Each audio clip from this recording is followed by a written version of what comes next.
नमस्कार दोस्तों, स्वागत है आप सभी का जैसा हो ऑनलाइन क्लासेस पर। दोस्तों आज की क्लास में हम जमा एवं ऋण योजनाएं इससे संबंधित महत्वपूर्ण एमसीक्यूज देखने वाले हैं। बहुत ही इंपॉर्टेंट टॉपिक है, ध्यान से आप लास्ट तक पूरा वीडियो जरूर देखिएगा।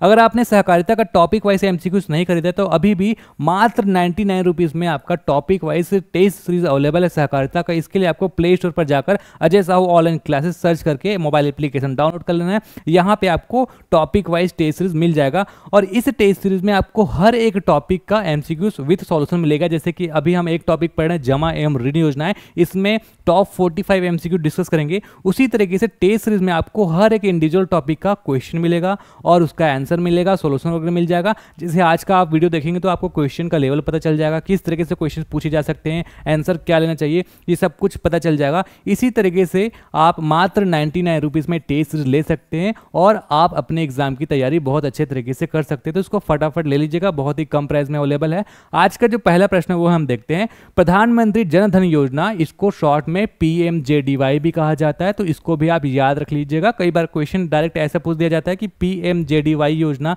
जो है इसकी घोषणा कब की गई। तो हमने जब थ्योरी पढ़ा था तो वहां पे देखा था कि प्रधानमंत्री नरेंद्र मोदी जी के द्वारा 15 अगस्त 2014 को इस योजना की घोषणा की गई। लेकिन ये योजना आरंभ कब हुआ, चालू कब हुआ, ऐसा पूछा जाए तो 28 अगस्त 2014 को ये योजना शुरू हुआ। तो ये दोनों अलग अलग क्वेश्चन याद रखेंगे, ठीक है। घोषणा हुई 15 अगस्त 2014 को और 28 अगस्त 2014 को इसको लागू किया गया, अर्थात आरंभ किया गया।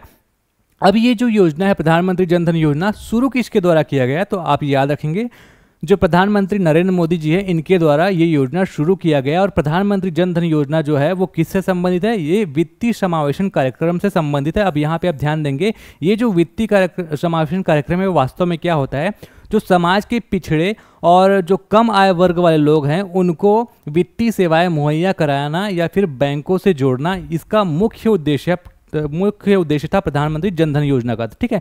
और प्रधानमंत्री जन धन योजना से पहले बहुत सारे वित्तीय समावेशन कार्यक्रम आए, लेकिन ये जो प्रधानमंत्री जन धन योजना है बाकी के वित्तीय समावेशन कार्यक्रम से अलग इसलिए था क्योंकि इससे पहले जितने भी वित्तीय समावेशन कार्यक्रम आते थे उसमें बाउंडेशन रख दिया जाता था कि कम से कम 2000 आबादी वाले गाँव या फिर शहरों में जो है वित्तीय सेवाएं मुहैया कराई जाएंगी। लेकिन ऐसा बाउंडेशन प्रधानमंत्री जन धन योजना में नहीं रखा गया, जबकि बाउंडेशन इसके अलावा क्या रखा गया कि परिवार के हर एक जो सदस्य हैं कम से कम एक सदस्य का जो है बैंकिंग खाता होना ही चाहिए, अर्थात परिवार में एक के पास तो बैंकिंग खाता होना ही चाहिए। और जितने भी सरकारी योजनाएं हैं उसको भी प्रधानमंत्री जन धन योजना से जोड़ दिया गया। इसके साथ साथ प्रधानमंत्री जन धन योजना में खाता खुलाने के लिए भी कोई बाउंडेशन नहीं रखा गया कि आपको इतने पर्टिकुलर अमाउंट जमा करके रखना है या फिर खाता खुलाने के लिए इतने पर्टिकुलर अमाउंट चाहिए, ठीक है। तो ये बहुत अच्छी योजना है, इसको याद रखेंगे, इंपॉर्टेंट है ये योजना। अगला क्वेश्चन है, प्रधानमंत्री जन धन योजना पहले की वित्तीय समावेशन योजना से कैसे अलग है। तो ये सारे पॉइंट से हम समझेंगे कि कैसे अलग है, ठीक है। तो क्वेश्चन नंबर 5 का जो ऑप्शन नंबर 1 है उसको पढ़ते हैं। पीएमजेडीवाई पहले की योजना के विपरीत गांव के कवरेज की बजाय परिवार के कवरेज पर केंद्रित है। ये जो विकल्प है वो सही है, अर्थात इसमें हमने देखा था कि इस योजना में गांव की कवरेज अर्थात गांव की आबादी को नहीं देखा जाता बल्कि परिवार की कवरेज अर्थात परिवार में हर जितने भी व्यक्ति कम से कम परिवार में हर एक परिवार का जो है बैंकिंग अकाउंट होना चाहिए, इस तरीके से परिकल्पना की गई। दूसरा है, यह ग्रामीण के साथ साथ शहरी क्षेत्रों के कवरेज पर भी केंद्रित है, ये भी सही है। अगला है, पूर्ववर्ती योजना का लक्ष्य केवल 2000 से अधिक जनसंख्या वाले गाँवों का था, जबकि जो प्रधानमंत्री जन धन योजना है इसमें 1000 से 1500 आबादी के परिवार हैं उनको भी शामिल किया जाता था। इसके साथ साथ आपका जो है 5 किलोमीटर की वाजिब दूरी में सभी सेवा उपलब्ध हो सके, इसका भी ध्यान रखा गया। तो ऑप्शन नंबर जो है डी है, 1 2 3 4 ये सब कुछ सही हो जाएगा। आगे हम बढ़ते हैं। अगला प्रश्न है आपका, प्रधानमंत्री जन धन योजना के अंतर्गत रुपे डेबिट कार्ड होने पर कितने राशि का दुर्घटना बीमा कवर मिल जाता है। तो अगर आपके पास प्रधानमंत्री जन धन योजना है और अगर आपके पास रुपए डेबिट कार्ड है तो यहाँ पर 1 लाख रुपए का दुर्घटना बीमा कवर मिल जाता है। इंपॉर्टेंट क्वेश्चन है, याद रखिएगा। अब अगला क्वेश्चन है, प्रधानमंत्री जन धन योजना के लाभ के संदर्भ में क्या क्या सही है। तो हमने ये देखा कि 1 लाख रुपए तक का दुर्घटना बीमा कवर मिल जाता है, ये सही है। उसके साथ साथ हमने ये भी देखा था थ्योरी में कि 30,000 रुपए तक का जीवन बीमा कवर भी मिल जाता है और 6 माह तक खाते का संतोषजनक परिचालन करने के बाद ओवरड्राफ्ट की सुविधा भी दी जाती है। ओवरड्राफ्ट की सुविधा क्या होती है, अगर आपके अकाउंट में पैसा नहीं है फिर भी एक निश्चित राशि तक पैसा निकाला जा सकता है, उसको हम कहते हैं ओवरड्राफ्ट।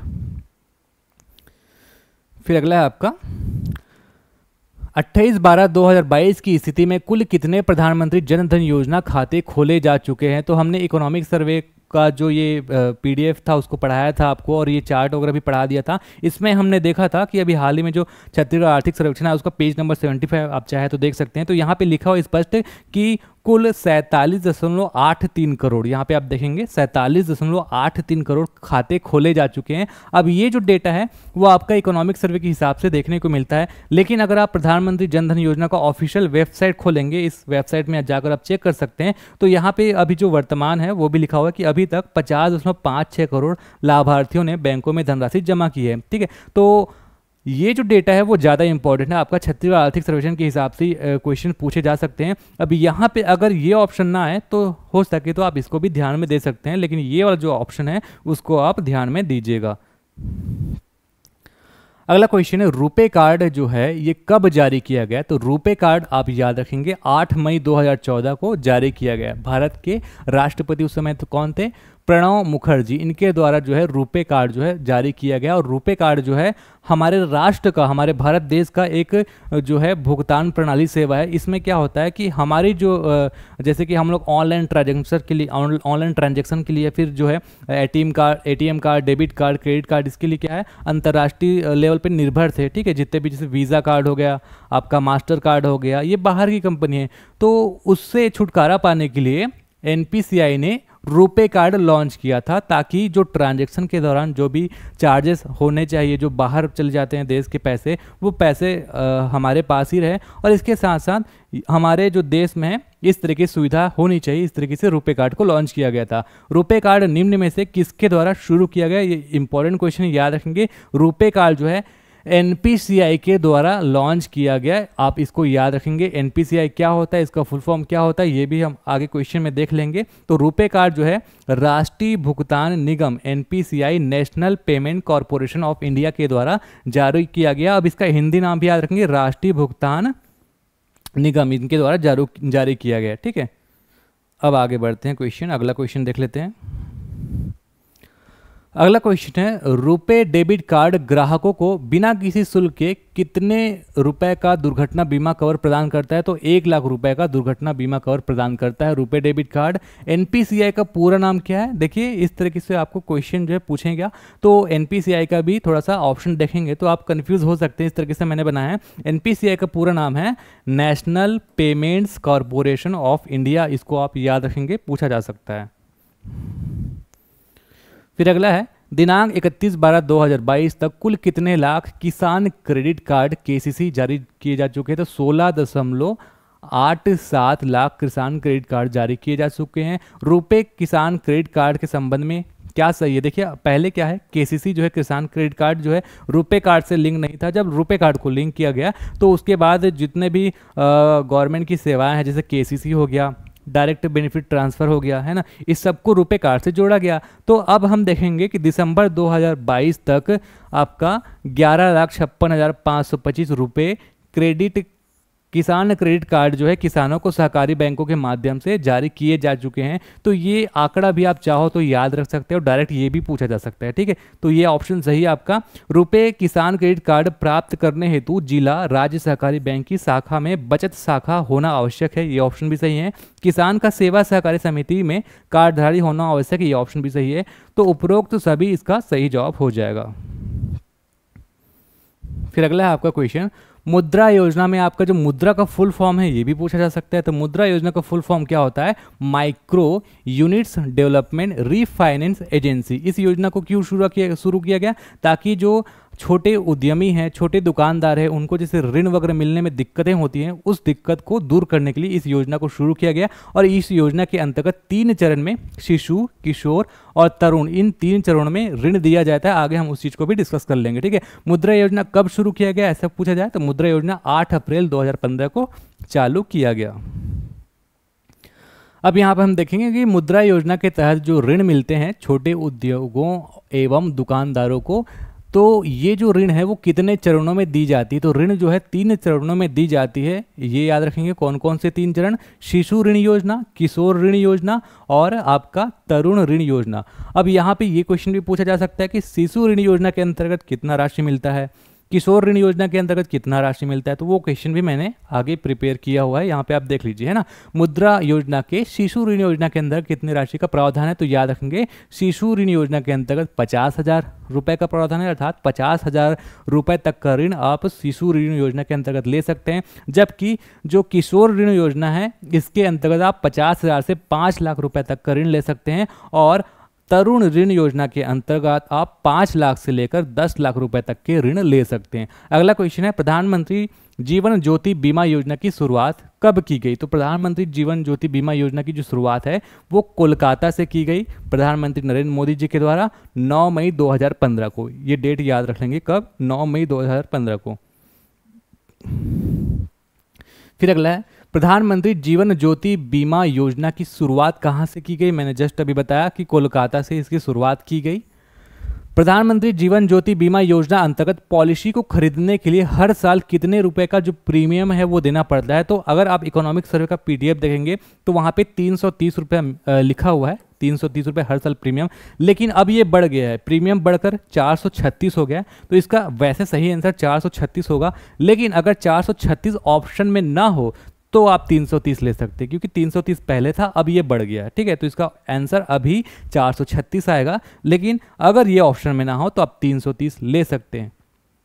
अगला है, प्रधानमंत्री जीवन ज्योति बीमा योजना अंतर्गत यदि किसी भी कारणवश बीमाकृत व्यक्ति के मृत्यु हो जाती है तो जोखिम सुरक्षा के अंतर्गत बीमाकृत व्यक्ति की अगर मृत्यु हो जाती है तो उनके जो नॉमिनी होंगे उनको कितने रुपए का जो है लाभ मिलेगा, तो मृत्यु होने पर 2 लाख रुपए का लाभ मिलता है, और दुर्घटना के दौरान आंशिक रूप से या फिर अस्थायी विकलांग होने पर कितना लाख रुपए का प्रावधान है, ऐसा पूछा जाए तो 1 लाख रुपए का प्रावधान है, ठीक है। मृत्यु होने पर 2 लाख रुपए और आंशिक या स्थायी विकलांगता होने पर 1 लाख रुपए।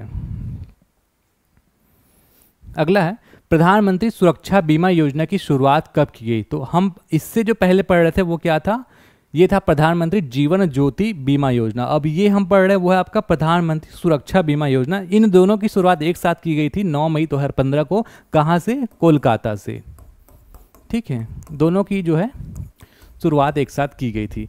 प्रधानमंत्री सुरक्षा बीमा योजना के तहत धारक को कितने लाख रुपए का दुर्घटना जीवन बीमा कवर मिलता है, तो ये जो आपका पिछला वाला योजना था, थोड़ा सा पीछे से चल लेता हूँ, प्रधानमंत्री जीवन ज्योति बीमा योजना, तो यहाँ पर किसी भी कारणवश अगर मृत्यु हो जाता है तो आपको पैसा मिल जाता है, लेकिन यहाँ पर जो है दुर्घटनावश अगर मृत्यु होता है ना तो आपको बीमा कवर मिलता है, और यहाँ पे दुर्घटना में मृत्यु हो जाता है तो 2 लाख रुपए तक का बीमा कवर मिलता है। अगला है, प्रधानमंत्री सुरक्षा बीमा योजना अंतर्गत पॉलिसी को खरीदने के लिए हर साल कितने रुपए का प्रीमियम जो का भुगतान करना पड़ता है, तो वहाँ पे हमने देखा था 436, यहाँ पे मात्र 20 रुपये। अब ये भी बढ़ गया है, इकोनॉमिक सर्वे में आपको 12 रुपये देखने को मिलेगा, लेकिन अब ये बढ़कर 20 रुपये हो गया है। तो यहाँ पे भी आप क्या ध्यान देंगे, अगर 20 रुपये ऑप्शन में ना हो तो आप 12 रुपये ले सकते हैं। अगला है आपका सुकन्या समृद्धि योजना कब से शुरू की गई, तो ये जो सुकन्या समृद्धि योजना है आपका 22 जनवरी 2015 को शुरू की गई। इस योजना के अंतर्गत अगर घर में बच्ची हैं, अगर बच्ची का जन्म होता है तो मैक्सिमम 2 बच्ची के लिए इस योजना का लाभ लिया जा सकता है। अगर आप पैसा जमा करते हैं तो लगभग 9.1% इंटरेस्ट रेट के साथ जो है आपको बाद में वापस मिल जाएगा। इसके बाद आगे हम पढ़ते हैं सुकन्या समृद्धि योजना के संदर्भ में गलत क्या है, ठीक है। तो एक एक चीज़ पढ़ते हैं, उसके बाद हम समझते हैं कि इसमें गलत क्या है। यह योजना शासन की बेटी बचाओ और बेटी पढ़ाओ आंदोलन का एक भाग है, तो ये तो सही है। खाता धारक एक वित्तीय वर्ष में न्यूनतम 250 रुपये और अधिकतम 1.5 लाख रुपए तक निवेश कर सकता है, ये ऑप्शन भी सही है। न्यूनतम 250, अधिकतम 1.5 लाख रुपए। इस योजना के अंतर्गत खाता खुलवाने के लिए बच्ची की आयु 10 वर्ष से कम होनी चाहिए, ये भी सही है। अगला क्या है, इस योजना के अंतर्गत खाता खुलवाने के लिए बच्ची की आयु 18 वर्ष से अधिक होनी चाहिए, ऐसा नहीं है, ठीक है। ये बच्ची के लिए है तो 10 वर्ष से कम होना चाहिए। अगला है, अटल पेंशन योजना निम्न में से किनके लिए संचालित है, तो अटल पेंशन योजना ऐसे निजी क्षेत्र में कार्यरत व्यक्ति जो कि कम आय वर्ग के समूह के होते हैं, अर्थात जो करदाताओं की श्रेणी में नहीं आते, जैसे कि सुरक्षा गार्ड, वाहन चालक इत्यादि लोगों के लिए चालू किया गया है। तो इसका जो ऑप्शन है उपरोक्त सभी ये आ जाएगा, ठीक है। निम्न आय वर्ग के, करदाता की श्रेणी में नहीं आना चाहिए और निजी क्षेत्र में होने चाहिए, ऐसे नहीं कि गवर्नमेंट सेक्टर में हो, है ना। सुरक्षा गार्ड, वाहन चालक, इन सब के लिए योजना लाया गया। अगला है आपका, अटल पेंशन योजना अंतर्गत पेंशन प्राप्त करने के लिए कितने रुपए व्यय कर इस योजना को चुन सकते हैं। तो अटल पेंशन योजना के अंतर्गत आप 1000 से 5000 रुपये जिस योजना को चाहे आप 1000 रुपये देना चाहे, 2000, 3000, 4000, इस तरीके से 1000 से 5000 रुपये व्यय करके आप अटल पेंशन योजना के अंतर्गत पेंशन प्राप्त कर सकते हैं। ठीक है, अगर आप 1000 रुपये इन्वेस्ट करेंगे तो आपको अमाउंट थोड़ा कम मिलेगा, 2000 इन्वेस्ट करेंगे तो पेंशन थोड़ा ज़्यादा मिलेगा। इस तरीके से 1000 से 5000 रुपये इन्वेस्ट किया जा सकता है। फिर अगला आपका, बैंकिंग क्षेत्र में IMPS का पूरा नाम क्या होता है। देखिए, IMPS एक तरीके से ट्रांजेक्शन का टाइप है। जैसे हम एक बैंक से दूसरे बैंक में, एक खाता से दूसरे खाता में ट्रांसफ़र करते हैं पैसा, तो IMPS में क्या होता है, जल्दी से ट्रांसफ़र हो जाता है। NEFT में थोड़ा सा समय लगता है। अब IMPS में जल्दी से ट्रांसफ़र होता है तो थोड़ा सा पैसा लगता है, 4-5 रुपये। NEFT में फ्री रहता है। इस तरीके से ये चीज़ें हैं, लेकिन यहाँ पे आपको इसका फुल फॉर्म भी पूछा जा सकता है। तो IMPS का फुल फॉर्म होता है इमीडिएट पेमेंट सर्विस। फिर अगर आपका बैंकिंग क्षेत्र में NEFT का पूरा नाम क्या है, तो NEFT का पूरा नाम है नेशनल इलेक्ट्रॉनिक फंड्स ट्रांसफ़र, ना कि इलेक्ट्रिक, है ना, नेशनल इलेक्ट्रॉनिक फंड्स ट्रांसफ़र। अगला है आपका RTGS का फुल फॉर्म क्या है, तो RTGS का फुल फॉर्म है आपका रियल टाइम ग्रॉस सेटलमेंट्स। अगर जैसे बड़ा अमाउंट है 10 लाख 15 लाख, उसको एक अकाउंट से दूसरे अकाउंट भेजना है, या फिर जैसे आप नगदी में कार लेंगे, तो कार अगर आप लोगे तो वो बोलेगा चेक काट के दो, 10-12 लाख का कार है तो वो RTGS करवा लेगा अपने अकाउंट में। तो जब बड़ा अमाउंट होता है तो RTGS कर लिया जाता है। ठीक है, अगला है, सहकारी बैंकों एवं उससे संबद्ध प्राथमिक कृषि साख सहकारी समितियों द्वारा संचालित जन कल्याणकारी योजना निम्न में से कौन सा है। तो जो सहकारी बैंक और इससे संबंधित जो भी प्राथमिक साख समिति हैं वो सार्वजनिक वितरण प्रणाली के अंतर्गत उचित मूल्य दुकान भी संचालित करते हैं, निराश्रितों को पेंशन का भुगतान भी करते हैं, स्कूल बच्चों को छात्रवृत्ति वितरण भी प्रदान करते हैं। तो उपरोक्त सभी इसका सही जवाब आ जाएगा। अगला क्वेश्चन है, छत्तीसगढ़ में गोधन न्याय योजना की शुरुआत कब की गई। बहुत ही इंपॉर्टेंट क्वेश्चन है, पूछा जा सकता है। ठीक है, 20 जुलाई 2020। कैसे याद रखेंगे, 20 3 बार लिख लेना। ठीक है, बीच में 07, 20 जुलाई 2020। कौन से दिन इस योजना की शुरुआत की गई, ऐसा पूछा जाए तो हरेली के दिन ये योजना की शुरुआत हुआ था। ठीक है, छत्तीसगढ़ गोधन न्याय योजना में, छत्तीसगढ़ का जो गोधन न्याय योजना है उसकी शुरुआत कब की गई, हरेली के दिन इसकी शुरुआत की गई। इसको भी आप याद रखेंगे, कई बार पूछा जा चुका है। छत्तीसगढ़ गोधन न्याय योजना के अंतर्गत राज्य शासन द्वारा पशुपालकों किसानों से गोबर कितने रुपए की दर से खरीदा जाता है। तो यहाँ पर आप याद रखेंगे कि 2 रुपये की दर से गोबर खरीदा जाता है, और इस गोबर को आपका कंपोस्ट खाद में कन्वर्ट करके बेचा भी जाता है। तो आपको याद रखना है कि 2 रुपये में खरीदा जाता है। ठीक है, 2 रुपये में खरीदा जाता है गोबर को, और बेचा कैसे जाता है, 3 तरीके से, वर्मी कंपोस्ट खाद, सुपर कंपोस्ट खाद और आपका सुपर कंपोस्ट प्लस खाद। 3 तरीके से कन्वर्ट करके अलग अलग रेट में बेचा जाता है। मैं आपको रेट बता देता हूँ। वर्मी कंपोस्ट खाद, फिर है आपका कंपोस्ट, वर्मी कंपोस्ट खाद हो गया, सुपर कंपोस्ट खाद, सुपर कंपोस्ट खाद, और तीसरा है आपका सुपर कंपोस्ट प्लस, है ना। तो वर्मी कंपोस्ट खाद को 10 रुपये प्रति किलो की दर से बेचा जाता है, सुपर कंपोस्ट खाद को 6 रुपये पर केजी, और सुपर कंपोस्ट प्लस को 6.5 रुपये पर केजी की दर से 2 रुपये किलो में गोबर खरीद कर इन 3 तरीके से कन्वर्ट करके उसको बेच दिया जाता है। फिर अगला क्वेश्चन है आपका, छत्तीसगढ़ में समर्थन मूल्य में धान उपार्जन का कार्य किनके द्वारा किया जाता है। तो राज्य में समर्थन मूल्य में धान खरीदी का कार्य कौन करता है, मार्कफेड। आपने शॉर्ट में पढ़ा होगा, मार्कफेड ये काम करता है। अब मार्कफेड का पूरा नाम क्या है, छत्तीसगढ़ राज्य सहकारी विपणन संघ मर्यादित। इसको हम मार्कफेड भी कहते हैं। Option number A. प्रदेश में कुल कितने प्राथमिक कृषि साख सहकारी समितियां हैं। तो प्रदेश में कुल 2058, याद रखेंगे 2058 प्राथमिक कृषि साख सहकारी समितियां हैं।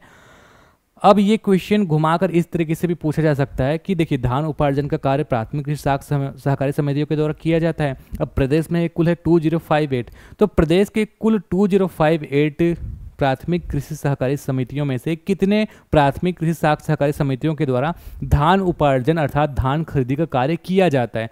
तो याद रखेंगे टोटल है आपका 2058, लेकिन 30 जो है वो धान खरीदी का कार्य नहीं करते, इसमें 30 माइनस कर देंगे, कितना हो जाएगा, 2028। तो प्रदेश में 2028 प्राथमिक कृषि साख सहकारी समितियों के द्वारा धान उपार्जन का कार्य किया जाता है। अब ये जो प्राथमिक कृषि सहकारी समिति हैं जो धान उपार्जन का कार्य करते हैं वो उपार्जन केंद्र भी खोल सकते हैं। तो उपार्जन केंद्रों की संख्या अगर पूछा जाए तो वो 2028 से ज़्यादा है, याद रखेंगे। ये है आपका 2616, ठीक है। इतना टोटल प्राथमिक कृषि साख सहकारी समितियां हैं। इतने प्राथमिक कृषि साख समितियों के द्वारा धान उपार्जन का कार्य किया जाता है और उनका एक से अधिक केंद्र भी तो हो सकता है ना, उपार्जन केंद्र, इसलिए उपार्जन केंद्र ज़्यादा है। उपार्जन केंद्रों की अगर बात की जाए तो धान उपार्जन केंद्रों की संख्या है 2616, याद रखेंगे ये चीज़। यहाँ पे मैंने ये लिख दिया है, प्रदेश में कार्यरत कुल 2058 में से 2028 प्राथमिक कृषि साख सहकारी समितियों के माध्यम से 2616 केंद्रों पर धान उपार्जन का कार्य किया जा रहा है। तो ये एक लाइन को 3 तरीके से क्वेश्चन बनाकर आपको पूछा जा सकता है। फिर आपका अगला क्वेश्चन है, प्रदेश के कितने धान उपार्जन के केंद्रों का कंप्यूटराइजेशन अर्थात उसको डिजिटल किया जा चुका है? तो सभी, और सभी में कितना संख्या है? 2016 है ना। धान उपार्जन के सभी केंद्रों को कंप्यूटराइजेशन किया गया है, ठीक है। तो अगर आपको ये वीडियो अच्छा लगा तो वीडियो को लाइक कर दीजिएगा और आपने टेस्ट से ज्वाइन नहीं किया है तो सिर्फ 99 रुपीज़ में अवेलेबल है। देख सकते हैं आप कितने अच्छे से हमने क्वेश्चन जो है जमाया है और एक ही टॉपिक के लगभग 45 क्वेश्चन आपको दे दिया है। तो आपको टेस्ट अगर आप लेंगे तो आपको बहुत फ़ायदा मिलेगा और बिल्कुल जो है एग्ज़ाम में यहाँ से क्वेश्चन आएगा, ये मेरी गारंटी है, ठीक है। आज के लिए बस हम इतना ही पढ़ेंगे। अगले क्लास में हम कुछ टॉपिक के जो MCQs बच गए हैं उसको कंटिन्यू करेंगे। तो आज के लिए बस इतना ही। नमस्कार, धन्यवाद।